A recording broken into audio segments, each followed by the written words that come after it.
Episode 1, The Man Called Obi. Ukela was the pride of the continent of Africa. It was cohabited by farmers, traders, business administrators from different walks of life, political figures, and prophets. The land was blessed by God with oil. Oil was a rich source of revenue for the political class and thus provided funds for Ukela.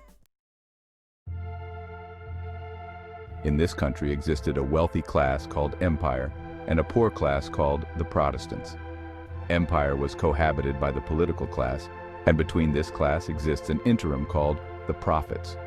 The Prophets were teachers and ministers of peace to the Protestants. The Protestants were known for their penury, strife, and hunger for food because they had little or no food to eat. But oil came from their soil, behind their backyard. The Empire drilled the oil from their backyard and made merchandise of it across the shores of Uhuru.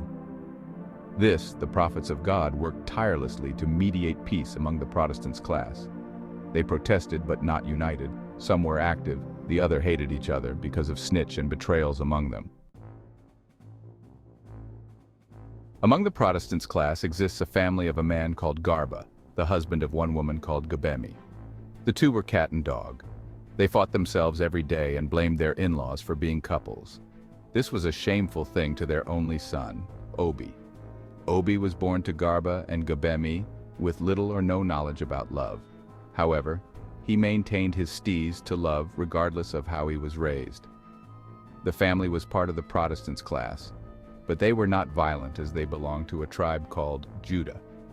The tribe of Judah was known for business and apprenticeship. During ethnic wars with a neighboring class, this tribe called Judah single-handedly constructed an earthed bomb called Giant. Till this day, Giant is used to fight in some part of the world.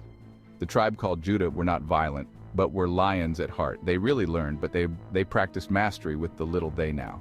The funny thing about this tribe is that when they serve you, they get rich and no one can do without their service. Howbeit, they are not gods, they are mortal men with an awesome God. One day, Obi visited a chief priest in the neighborhood. He walked into his coven quiet but angry over something. "What brings you to the Oracle of Uhuru, my son? Please relax and take it easy on everyone. Please, I understand you are right, but are we wrong to be different? Just make the gods understand how you feel peacefully and they will understand. After all, we are humans with a common understanding," said the chief priest as he tried to calm him down. "You know, the way you feel now, I have felt it a long time ago. I wished I could disappear from the surface of the earth because I was tired. I was tired. I asked God to take my life, but guess what? I am getting better now, and I can only ask God for forgiveness for letting anger get the best of me. You see, if you keep your problem to yourself and grow angry with yourself, you hurt your mind and chastise your spirit. Please, I want you to calm down and forgive the past as the past is forgiven." The chief priest pleaded further. "I have always wanted my parents to be at peace in chaos, but they have refused. I felt I should just die and leave them in penury and respite over their behavior to each other," he cried. "Listen, my son, your parents are two confused people, but I will help you teach them a lesson. Take this earthen pot. It contains your soul. When you want to end your life, come before them and break the pot," he said, as he handed an earthen pot to him. When Obi got home, he showed his parents the earthen pot and warned them that when next they fight, he will break the earthen pot.